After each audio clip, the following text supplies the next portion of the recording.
जी बिहार झारखंड और मैं हूं आपके साथ राहुल सन्ना। इस वक्त बड़ी खबर पटना से आ रही है। आरजेडी ने पूर्णिया सीट से उम्मीदवार उतार दिया है। बीमा भारती को पूर्णिया से टिकट मिला है। कांग्रेस नेता पप्पू यादव का भी यहां से दावा था।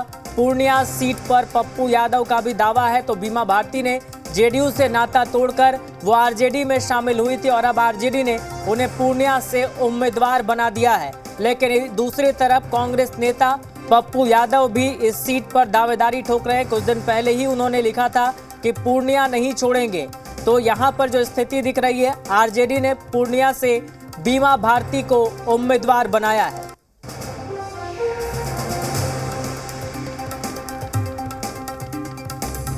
और जी मीडिया संवाददाता रजनीश हमारे साथ फोन लाइन पर जुड़ गए। रजनीश, एक तरफ कांग्रेस नेता पप्पू यादव पूर्णिया से दावेदारी ठोक रहे हैं, दूसरी तरफ गठबंधन में ही शामिल है दोनों दल। आरजेडी भी अपनी तरफ से बीमा भारती को उम्मीदवार बना दिया। आरजेडी ने क्या टकराव की स्थिति देखने को मिलेगी?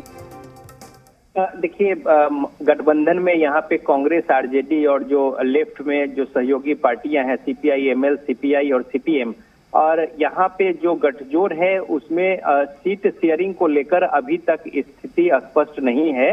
और अंदर खाने या फिर पहले से कहें कि सिंबल देने का सिलसिला जो है आरजेडी की ओर से वो जारी था। हालांकि कल मुलाकात हुई है कांग्रेस के शीर्ष नेतृत्व से तेजस्वी यादव, लालू प्रसाद की, और ऐसा माना जा रहा है कि अंदर खाने सब कुछ तय हो गया है। अभी कांग्रेस वर्किंग कमेटी की बैठक दिल्ली में चल रही है और इसके बाद फिर कांग्रेस की ओर से अपनी बातें रखी जाएंगी। और अंदर खाने जो खबर आ रही है उसके अनुसार 9 सीटों पे बात बन गई है। पूर्णिया की अगर बात करें, देखिए, एक और जहाँ पे जाप के अध्यक्ष है पप्पू यादव, और उन्होंने पूर्णिया सीट को लेकर कांग्रेस में अपनी पार्टी को शामिल कराकर और फिर वहां से दावेदारी उन्होंने रखी थी। जबकि दूसरी ओर अगर देखें तो जेडीयू की जो बीमा भारती है विधायक थी और उन्होंने इस्तीफा देकर आरजेडी का दामन थामा और उन्होंने स्पष्ट कहा था कि अगर लालू प्रसाद उन्हें जिम्मेदारी सौंपते हैं तो वो फाइट करेंगी पूर्णिया से। लेकिन अब देखिए, पहले से ही स्पष्ट था कि किशनगंज, कटिहार को लेकर, कटिहार सीटें आरजेडी ने छोड़ी है, जो कि अशफाक करीम जो उनके राज्यसभा के सांसद थे, उनका टर्म पूरा हो गया, उन्हें मौका नहीं मिला था दूसरा, यह कहकर कि उन्हें लोकसभा की टिकट दी जाएगी। लेकिन तारिक अनवर यहाँ से लड़ते रहे और पिछली बार कांग्रेस के और कम सीटों, कम मार्जिन से, बहुत 25,000 से कम वोटों से यहाँ से उन्हें हार मिली थी। तो लिहाजा इस सीट को लेकर भी खींचतान की स्थिति थी। लेकिन अंततः आरजेडी ने कटिहार छोड़ा है और कांग्रेस ने पूर्णिया छोड़ी है। तो इस तरीके से, और सुपौल और मधेपुरा में एक किसी सीट को देने की बात आरजेडी की ओर से है कांग्रेस को। तो अंतिम तौर पे अंदर खाने क्या कुछ बात हुई है वो अभी सार्वजनिक नहीं हुई है। तो लिहाजा कांग्रेस की ओर से अब बातें होंगी कि किस तरीके से गठबंधन का स्वरूप जो सीट शेयरिंग को लेकर उभर कर सामने आया है उसमें क्या कुछ, कितनी किन की स्थिति है, साथ ही साथ कौन किस सीटों पर चुनाव लड़ेगा।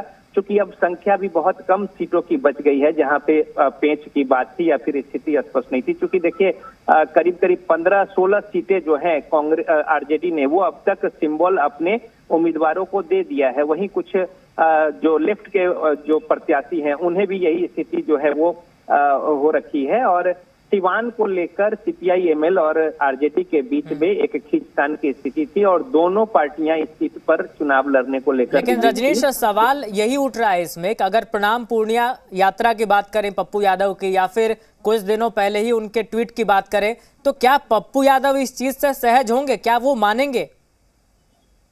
देखिए, पप्पू यादव इससे ट्वीट से पहले लालू प्रसाद से भी मिले थे और उन्होंने फोटो भी सार्वजनिक किया था, तस्वीर अपने सोशल मीडिया पे, कि लालू प्रसाद और तेजस्वी यादव से पारिवारिक माहौल में बातचीत हुई।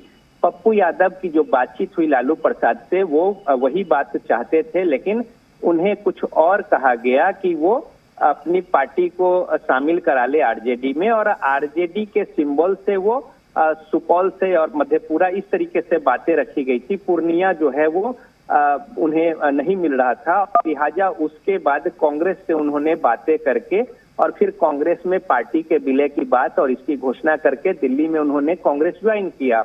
लेकिन अब जो परिस्थितियां हैं, देखिए, सिंबल दिया गया है और अब तक बीमा भारती चुप थी।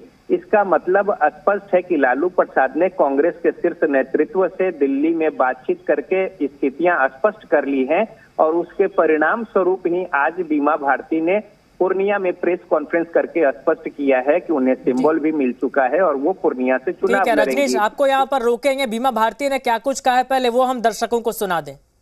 कॉन्फ्रेंस का यही है कि जिस तरह से पूर्णिया में और जो हवा बनाया गया है और कि टिकट के बारे में कि मिला है कि नहीं मिला है, तो हम सभी मीडिया के माध्यम से सभी को बताना चाहते हैं कि हमारे जो राष्ट्रीय अध्यक्ष माननीय हमारे लालू प्रसाद जी जो हमारे पिता तुल्य हैं और एक पिता जो है एक बेटी को टिकट दे करके पूर्णिया भेजने का काम किया है। जो हमारे आदरणीय तेजस्वी जी जो हमारे भाई हैं और भाई ने जो है एक बहन को आशीर्वाद दे करके टिकट दे के भेजने का काम किया है।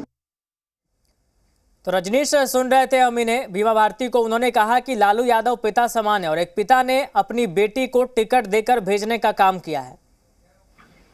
हाँ देखिए, अभी थोड़ी देर पहले हमारी भी बात हुई है बीमा भारती से और उन्होंने सारी बातें स्पष्ट करते हुए कन्फर्म किया था।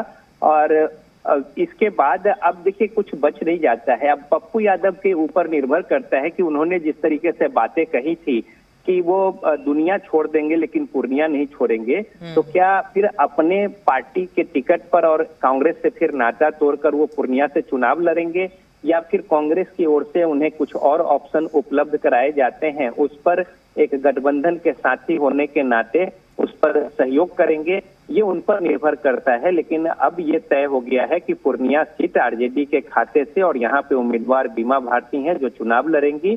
तो इस तरीके से अंदर खाने कांग्रेस की सीटें भी तय हो चुकी हैं और दूसरी ओर जिन सीटों पर आरजेडी के जो सीट है वो तय हो रखे हैं या फिर लालू यादव ने जो तय कर रखे हैं उन पर वो सिंबल अपने उम्मीदवारों को दे रहे हैं।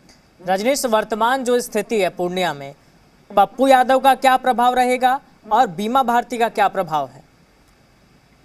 देखिए, सीमांचल के इलाकों में खास तौर पे जो पूर्णिया या फिर सुपौल, मधेपुरा, इन क्षेत्रों में कुछ प्रभाव पप्पू यादव के अपने व्यक्तिगत जरूर रहे हैं। लेकिन देखिए, जब चुनाव लोकसभा के होते हैं और जो दो धुरी होती है, जो समीकरण होता है या फिर लॉबी होती है, उसके अनुसार वोटिंग होती है। अगर कुछ एक अपवाद को छोड़ दे तो व्यक्तिगत प्रभाव बहुत ज्यादा उस तरीके से लोकसभा चुनाव में देखने को नहीं मिलते हैं, क्योंकि लोग जो है वो देश की राजनीति में केंद्र में सत्ता किनके हाथ में होगी ये सोचकर या फिर उनके विपक्ष में या उनके विरोध में वोट करते हैं। तो ये देखना होगा कि पप्पू यादव चूंकि लंबे समय से संघर्ष कर रहे हैं और सांसद भी रहे हैं, उनकी पत्नी भी कांग्रेस से सांसद रही हैं और उनका अपना वहां पे एक समर्थक वर्ग है। अब किस तरीके से वो आकलन करते हैं चीजों को, जीतने के लिए चुनाव अलग है, किसी को हराने के लिए अलग है और साथ ही साथ पार्टी के तौर पे अगर कहीं कुछ लक्ष्य है तो वो अलग है। तो व्यक्तिगत तौर पे उनकी क्या कुछ सोच रहती है, ये अभी बयान सामने आने बाकी है। इस घोषणा के बाद पूर्णिया क्षेत्र के जो उम्मीदवारी तय हुई है इसको लेकर तो देखना होगा कि पप्पू यादव की किस तरीके से इस पर प्रतिक्रिया होती है।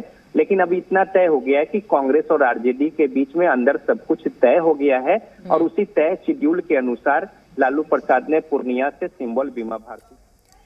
चलिए रजनीश, आपको यहाँ पर रोकते हैं। पप्पू यादव हमारे साथ जुड़ गए हैं। पप्पू जी, स्वागत है आपका। पूर्णिया सीट से बीमा भारती को उम्मीदवार बनाया आरजेडी ने, आपकी प्रतिक्रिया, क्या रिएक्शन इस पर? देखिए, हमें तो आश्चर्य है और मैं इतना आहत हूँ, इतना दुखी हूँ, मैं कभी उम्मीद ही नहीं कर सकता हूँ कि कांग्रेस जिसे उम्मीद भरे नजरों से पूरा देश देख रही है मेरे नेतृत्व को, अब तो ये नेतृत्व को तय करना है। लेकिन यह घटना हमें बहुत आहत किया है। पप्पू जी, मैं कुछ कह नहीं सकता कि 5 दिन पहले सिंबल मिल गया हो बिना गठबंधन धर्म के और आज वो कोई घोषणा कर दे कि बिना अभी वार्ता नहीं हुई, प्रेस कॉन्फ्रेंस नहीं हुआ और घोषणा हो गई कि हम चुनाव लड़ेंगे। पप्पू जी, आपने एक ट्वीट किया था सोशल मीडिया प्लेटफॉर्म एक्स पर, आपने एक पोस्ट किया था कि मर जाएंगे कांग्रेस नहीं छोड़ेंगे, दुनिया छोड़ देंगे लेकिन पूर्णिया नहीं छोड़ेंगे।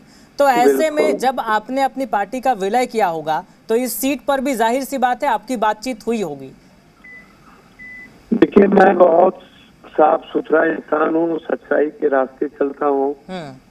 मैं अपने नेता से, और जब मैं किसी विचारधारा के साथ जाता हूँ तो वहाँ ना कोई बात मैं करता हूँ बार्गेनिंग। सबको पता है प्रणाम पूर्णिया, सलाम पूर्णिया, जोहार पूर्णिया एक कैंपेन जो देश भर में ये चर्चित रहा।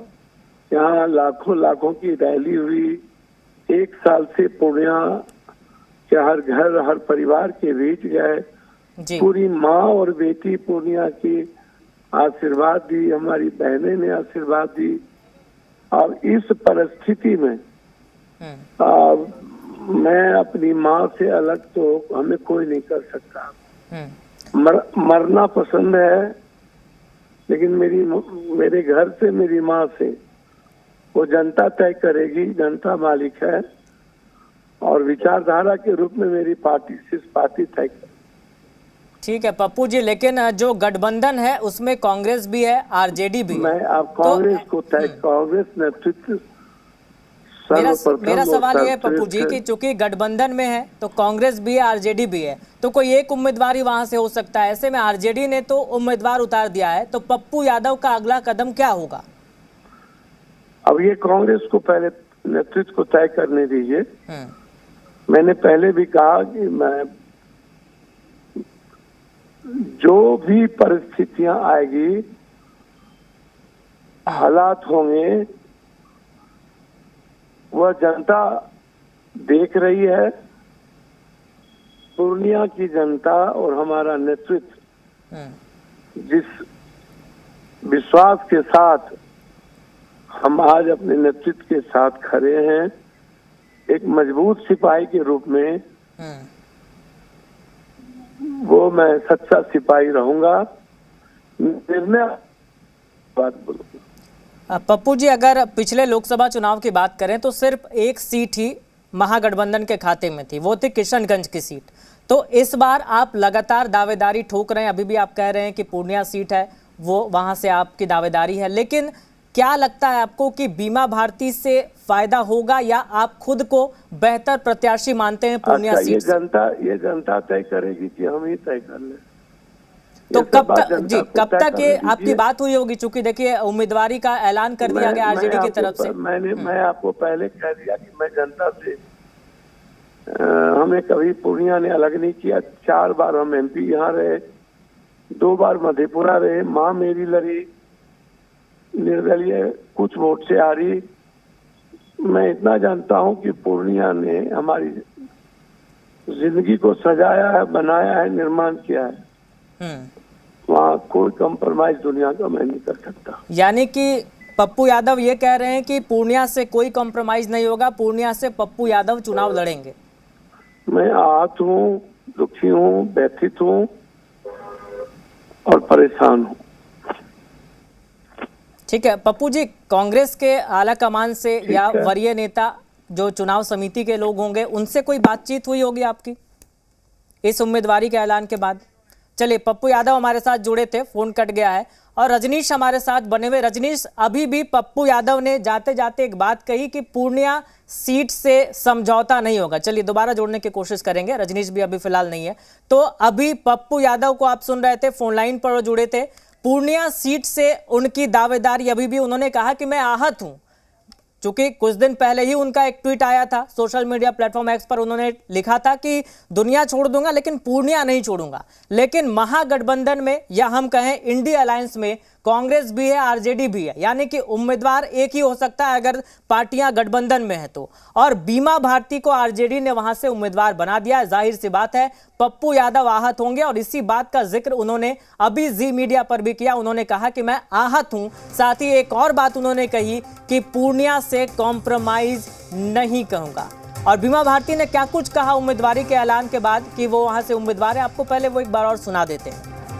कॉन्फ्रेंस का यही है कि जिस तरह से पूर्णिया में और जो हवा बनाया गया है, और कि टिकट के बारे में कि मिला है कि नहीं मिला है, तो हम सभी मीडिया के माध्यम से सभी को बताना चाहते हैं कि हमारे जो राष्ट्रीय अध्यक्ष माननीय हमारे लालू प्रसाद जी, जो हमारे पिता तुल्य हैं, और एक पिता जो है एक बेटी को टिकट दे करके पूर्णिया भेजने का काम किया है। जो हमारे आदरणीय तेजस्वी जी जो हमारे भाई हैं, और भाई ने जो है एक बहन को आशीर्वाद दे करके टिकट दे के भेजने का काम किया है। चलिए आगे बढ़ते हैं। तो इंडिया अलायंस में सीट शेयरिंग को लेकर